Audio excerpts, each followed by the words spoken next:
A partir do capítulo 23 de Mateus, fala sobre Jesus censura os escribas e os fariseus. A partir do versículo 1 diz: Então Jesus falou às multidões e aos seus discípulos. Na cadeira de Moisés se assentaram os escribas e os fariseus. Portanto, façam e observem tudo o que eles disserem a vocês, mas não os imitem em suas obras, porque dizem e não fazem. Atam fardos pesados, difíceis de carregar, e os põem sobre os ombros dos outros, mas eles mesmos nem com o dedo querem movê-los. Praticam todas as suas obras a fim de serem vistos pelos outros, pois alargam os seus filactérios e alongam as franjas das suas capas. Gostam do primeiro lugar nos banquetes e das primeiras cadeiras nas sinagogas, das saudações nas praças e de serem chamados de mestre. Mas vocês não serão chamados de mestre, porque um só é mestre de vocês e todos vocês são irmãos. Aqui na terra, não chamem ninguém de pai, porque só um é o pai de vocês, aquele que está nos céus. Nem queiram ser chamados de guias, porque um só é o guia de vocês, o Cristo. Mas o maior entre vocês será o servo de vocês. Quem se exaltar será humilhado, e quem se humilhar será exaltado. Ai de vocês, escribas e fariseus hipócritas, porque vocês fecham o reino dos céus diante das pessoas, pois vocês mesmos não entram, nem deixam entrar os que estão entrando. Ai de vocês, escribas e fariseus hipócritas, porque vocês devoram as casas das viúvas e, para o justificar, fazem longas orações, por isso vocês sofrerão juízo muito mais severo. Ai de vocês, escribas e fariseus hipócritas, porque vocês percorrem o mar e a terra para fazer um prosélito, e uma vez feito, o tornam filho do inferno, duas vezes mais do que vocês. Ai de vocês, guias cegos, que dizem: se alguém jurar pelo santuário, isso não tem importância. Mas se alguém jurar pelo ouro do santuário, fica obrigado pelo que jurou. Seus tolos e cegos, qual é mais importante, o ouro ou o santuário que santifica o ouro? E vocês dizem: se alguém jurar pelo altar, isso não tem importância, mas se alguém jurar pela oferta que está sobre o altar, fica obrigado pelo que jurou. Cegos, qual é mais importante, a oferta ou o altar que santifica a oferta?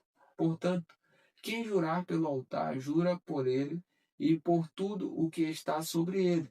Quem jurar pelo santuário, jura por ele e por aquele que nele habita.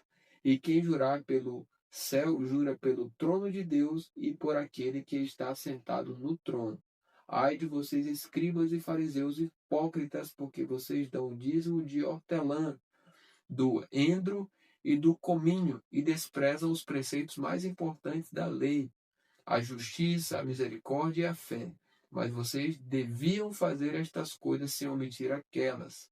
Guias cegos, coam um mosquito, mas engolem um camelo.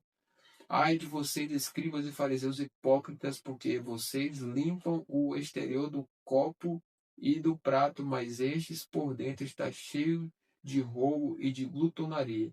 Fariseu cego, limpe primeiro o interior do copo, para que também o seu exterior fique limpo. Ai de vocês, escribas e fariseus hipócritas, porque vocês são semelhantes aos sepulcros pintados de branco, que por fora se mostram belos, mas interiormente estão cheios de ossos de mortos e de toda podridão. Assim, também vocês, por fora, parecem justos aos olhos dos outros, mas por dentro estão cheios de hipocrisia e de maldade. Ai de vocês, escribas e fariseus hipócritas, porque vocês edificam os sepulcros dos profetas e enfeitam os túmulos dos justos e dizem: se nós tivéssemos vivido nos dias de nossos pais, não teríamos sido seus cúmplices quando mataram os profetas. Assim vocês dão testemunho contra si mesmos de que são filhos dos que mataram os profetas. Portanto, tratem de terminar aquilo que os pais de vocês começaram. Serpentes, raça de víboras, como esperam escapar da condenação do inferno? Por isso, eis que eu lhes envio profetas, sábios e escribas. A uns vocês matarão e a outros crucificarão. A outros ainda vocês açoitarão nas sinagogas e perseguirão de cidade em cidade, para que recaia sobre vocês todo o sangue justo derramado sobre a terra, desde o sangue do justo Abel até o sangue de Zacarias, filho de Baraquias, a quem vocês mataram entre o santuário e o altar. Em verdade lhes digo que todas estas coisas hão de vir sobre a presente geração. Aí agora vai falar sobre o lamento sobre Jerusalém. A partir do versículo 37 diz: Jerusalém, Jerusalém, você mata os profetas e apedreja os que lhe são enviados. Quantas vezes eu quis reunir os seus filhos como a galinha ajunta os seus pintinhos debaixo das asas, mas vocês não quiseram. Eis que a casa de vocês ficará deserta, pois eu lhes afirmo que desde agora não me verão mais, até que venham a dizer: Bendito o que vem em nome do Senhor. E agora no capítulo 24 de Mateus fala sobre o sermão profético. A partir do versículo 1 diz: a destruição do templo. Jesus saiu do templo e, enquanto caminhava, os seus discípulos se aproximaram para lhe mostrar as construções do templo. Ele, porém, lhes disse: Vocês estão vendo todas estas coisas? Em verdade lhes digo que não ficará aqui pedra sobre pedra que não seja derrubada. Agora, sobre o princípio das dores, ele diz, a partir do versículo 3, Jesus estava sentado no Monte das Oliveiras quando os discípulos se aproximaram dele e, em particular, lhe pediram: Diga-nos quando essas coisas vão acontecer e que sinal haverá da sua vinda e do fim dos tempos. E Jesus respondeu: Tenham cuidado para que ninguém os engane, porque muitos virão em meu nome dizendo: Eu sou Cristo, e enganarão a muitos. E vocês ouvirão falar de guerras e rumores de guerra, e fiquem atentos e não se assustem, porque é necessário que isso aconteça, mas ainda não é o fim, porque nação se levantará contra nação e reino contra reino, haverá fomes e terremotos em vários lugares. Porém, todas essas coisas são o princípio das dores. Vocês serão entregues para serem maltratados e eles os matarão. Vocês serão odiados por todas as nações por causa do meu nome. Nesse tempo, muitos hão de se escandalizar, trair e odiar uns aos outros. Muitos falsos profetas se levantarão e enganarão a muitos. E por se multiplicar a iniquidade, o amor de muitos se esfriará de quase todos. Aquele, porém, que ficar firme até o fim, esse será salvo. E será pregado este evangelho do reino por todo o mundo, para testemunho a todas as nações. Então virá o fim. Agora o contexto é a grande tribulação. A partir do versículo 15 diz: Quando, pois, vocês virem situado no lugar santo o abominável da desolação de que falou o profeta Daniel, quem lê entenda.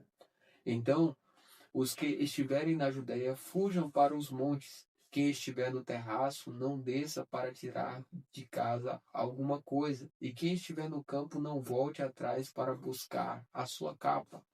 Ai das que estiverem grávidas e das que amamentarem naqueles dias.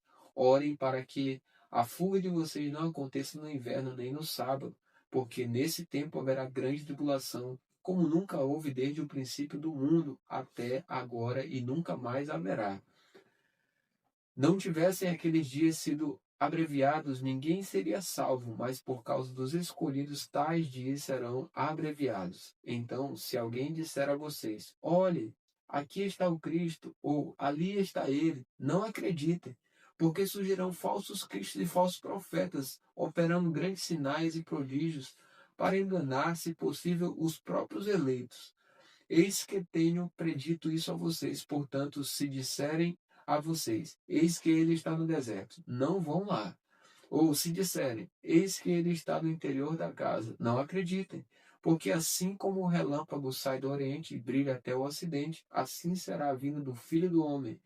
Onde estiver o cadáver, aí se ajuntarão os abutres. Agora o contexto é a vinda do Filho do Homem, versículo 29, a partir dele diz: Logo em seguida a tribulação daqueles dias, o sol escurecerá, a lua não dará a sua claridade, as estrelas cairão do firmamento e os poderes do céu serão abalados. Então acontecerá no céu o sinal do Filho do Homem. Todos os povos da terra se lamentarão e verão o Filho do Homem vindo sobre as nuvens do céu com poder e grande glória. E ele enviará os seus anjos com grande som de trombeta, os quais reunirão os seus escolhidos dos quatro ventos, de uma a outra extremidade dos céus. Agora vai ter a parábola da figueira, que diz assim, a partir do versículo 32: Aprendam a parábola da figueira. Quando já os seus ramos se renovam e as folhas brotam, vocês sabem que o verão está próximo. Assim também vocês, quando virem todas estas coisas, saibam que está próximo às portas. Em verdade lhes digo que não passará esta geração sem que tudo isso aconteça. Passará o céu e a terra, porém as minhas palavras não passarão. Agora vem uma exortação à vigilância, a partir do versículo 36 diz: Mas a respeito daquele dia e hora, ninguém sabe, nem os anjos dos céus, nem o Filho, senão o Pai. Pois assim como foi nos dias de Noé, assim será também a vinda do Filho do Homem. Pois assim como nos dias anteriores ao dilúvio, comiam e bebiam, casavam-se e davam-se em casamento, até o dia em que Noé entrou na arca, e não perceberam até que veio o dilúvio e os levou a todos. Assim será também a vinda do Filho do Homem. Então dois estarão no campo, um será levado, o outro será deixado. Duas mulheres estarão trabalhando no moinho, uma será levada e a outra será deixada. Portanto, vigiem, porque vocês não sabem em que dia virá o Senhor de vocês. Porém, considerem isto: se o pai de família soubesse a que hora viria o ladrão, vigiaria e não deixaria que a sua casa fosse arrombada. Por isso, estejam também vocês preparados, porque o Filho do Homem virá à hora em que vocês menos esperam. Agora vai ter a parábola do servo fiel e do servo mau. Versículo 45 diz: Quem é, pois, o servo fiel e prudente a quem o Senhor deixou encarregado dos demais servos para lhes dar o sustento a seu tempo? Bem-aventurado aquele servo a quem o seu senhor, quando vier, achar fazendo assim. Em verdade lhes digo que lhe confiará todos os seus bens. Mas o que acontecerá se aquele servo, sendo mau, disser consigo mesmo: Meu senhor demora para vir, e começar a espancar os seus companheiros e a comer e beber com os bêbados? Virá o senhor daquele servo em dia em que não o espera e em hora que não sabe, e irá aplicar-lhe um castigo severo, condenando-o com os hipócritas. Ali haverá choro e ranger de dentes. Estamos na reta final do livro de Mateus. Chegamos ao capítulo 25. Ele fala sobre a parábola das 10 virgens. A partir do versículo 1 diz: Então o reino dos céus será semelhante a 10 virgens que, pegando as suas lamparinas, saíram a encontrar-se com o noivo.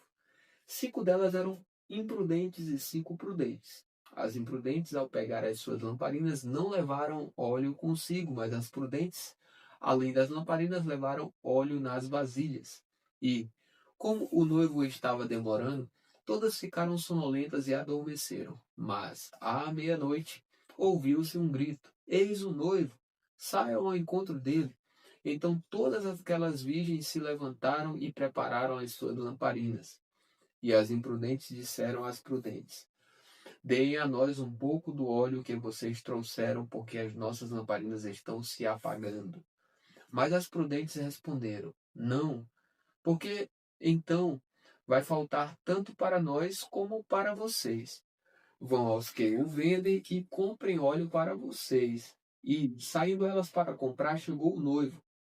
E as que estavam preparadas entraram com ele para a festa do casamento, e fechou-se a porta. Mais tarde chegaram as virgens imprudentes, dizendo: Senhor, Senhor, abra a porta para nós. Mas o noivo respondeu: Em verdade lhes digo que não as conheço, portanto vigiem, porque vocês não sabem o dia nem a hora. Agora vai haver a parábola dos talentos. A partir do versículo 14 diz: Pois será como um homem que, ausentando-se do país, chamou seus servos e lhes confiou os seus bens. A um deu 5 talentos, a outro deu 2 e a um deu 1, de acordo com a capacidade de cada um deles, e então partiu.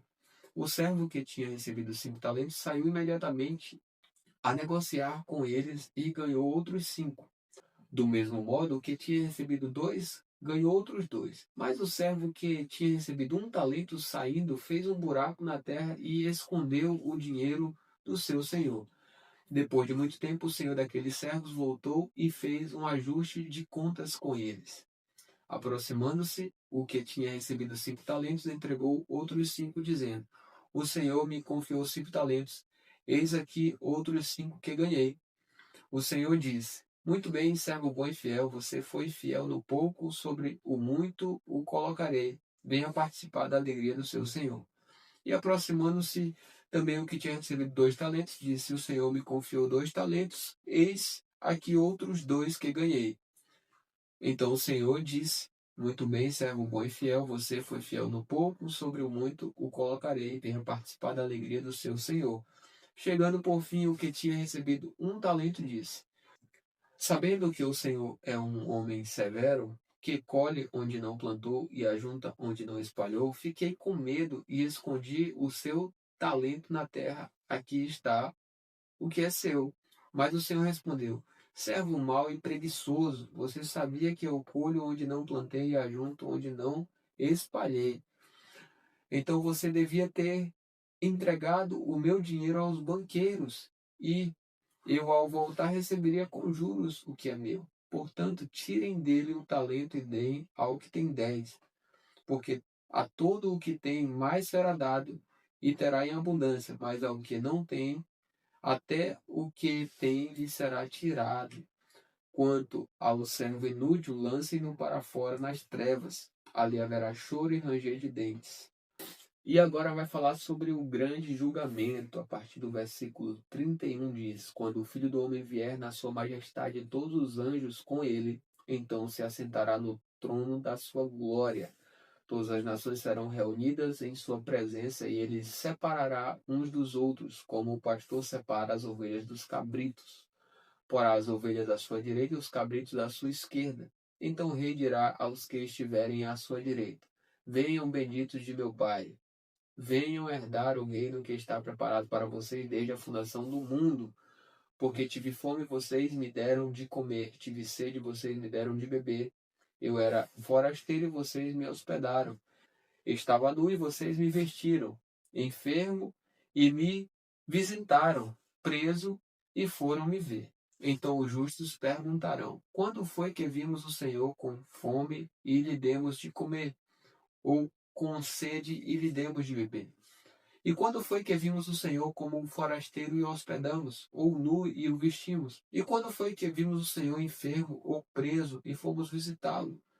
O rei, respondendo, lhes dirá: Em verdade lhes digo que sempre que o fizeram a um destes meus pequeninos irmãos, foi a mim que o fizeram. Então o rei dirá também aos que estiverem à sua esquerda: Afastem-se de mim, malditos, para o fogo eterno, preparado para o diabo e seus anjos.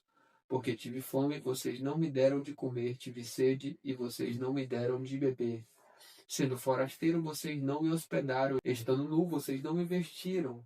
Achando-me enfermo e preso, vocês não foram me ver. E eles lhe perguntarão: Quando foi que vimos o Senhor com fome, com sede, forasteiro, nu, enfermo ou preso e não o socorremos? Então o rei responderá: Em verdade lhes digo que sempre que o deixaram de fazer a um destes pequeninos, foi a mim que o deixaram de fazer. E estes irão para o castigo eterno, porém os justos irão para a vida eterna.